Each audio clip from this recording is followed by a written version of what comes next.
Fala aí, eu sou o Marcelo do Responde Aí e agora vamos bater um papo sobre energia livre de Gibbs. Então vamos lá. Imagine o seguinte, você tem um bloquinho de gelo, certo? Que eu deixei aqui em cima um tempinho. E aí você vai se perguntar, cara, por que o bloquinho de gelo, depois de algum tempo, ele começa a formar essa pocinha de água? Por que o gelo derrete? E bom, essa é uma pergunta que parece meio filosófica, mas ela tem tudo a ver com o que a gente está estudando, tá bom? Então a primeira pergunta, uma primeira proposta é, será que isso é porque esse processo libera energia? Bom, na verdade não, né? Porque o gelo é água do estado sólido, ele passa para o estado líquido, e na verdade esse processo ele é endotérmico, e um processo endotérmico é aquele que não libera energia, muito pelo contrário, ele consome. A gente pode lembrar aqui que o ΔH desse processo ele vai ser maior que zero. Ah, já tinha lembrado, beleza? Então, não é porque o processo espontâneo não é apenas porque ele libera energia, ou não é porque ele libera energia, né? Então vamos lá. Ele derrete sempre? Sempre que eu pegar esse pedaço de gelo e botar em cima da mesa, ele vai derreter? Bom, eu não sei. Aqui no Rio de Janeiro hoje está fazendo 30 graus, ele derrete. Mas se eu for lá para o Polo Norte, que está menos 30 graus, será que o gelo derrete? Bom, a gente sabe que não, né? Lá é cheio de gelo, então lá não derrete. Então a primeira hipótese que a gente está vendo aí, né? A nossa temperatura ela pode afetar a espontaneidade de um processo.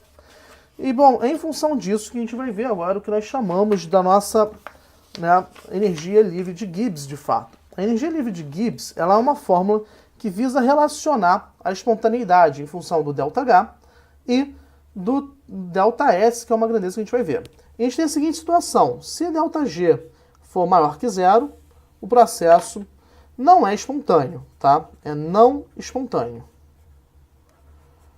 Agora, se o nosso ΔG ele for menor que zero, então o nosso processo ele é espontâneo e acontece naturalmente.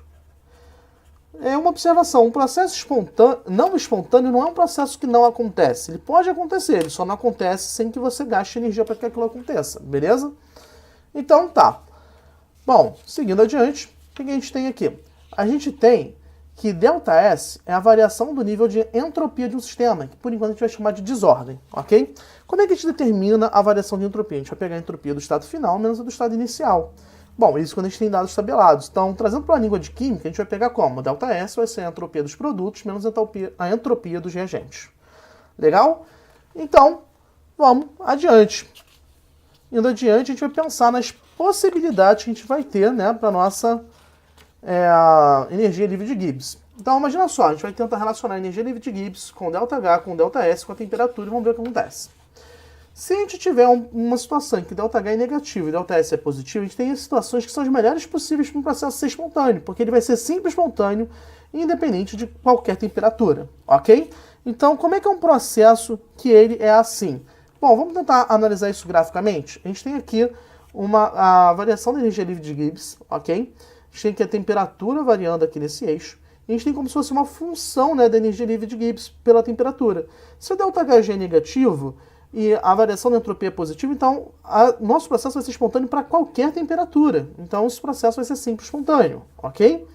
Agora vamos imaginar outra possibilidade. Outra possibilidade é onde você vai ter, de novo, a entalpia negativa, né? Um processo que é exotérmico, mas você vai ter aqui uma entropia que ela é menor que zero. Então o que você vai ter nesse caso?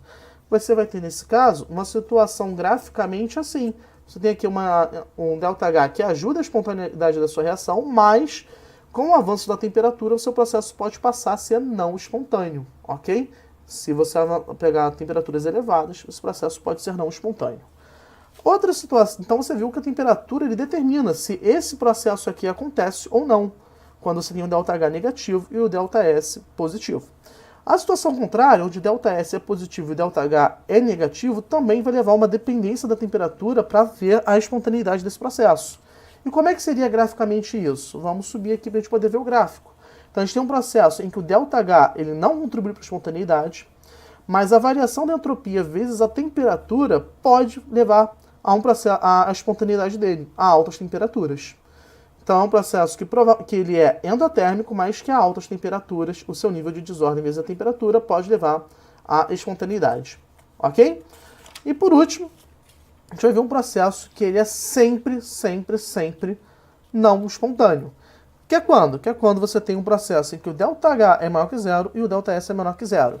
Ok? Então, ele vai ser assim, você tem lá uma entropia que ele não favorece a reação e com o variar da temperatura, você também não se aproxima de uma situação que seja mais um ΔG negativo. Então, isso aqui é o típico caso de eu ter que arrumar meu quarto. Esse é um processo com certeza que não é espontâneo. Eu não gosto de arrumar meu quarto, meu ΔH para isso é negativo.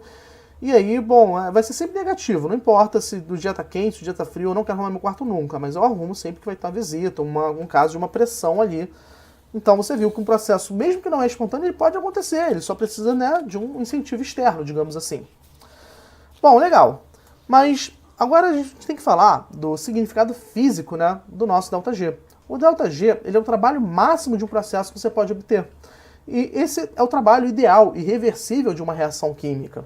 Ou seja, a gente pode relacionar esse trabalho ΔG com a eficiência. Na verdade, a eficiência é o trabalho obtido, real, né, de um processo que foi executado, dividido pelo nosso ΔG, vezes 100, né? Uma porcentagem do ΔG que a gente pode obter vai ser o trabalho real.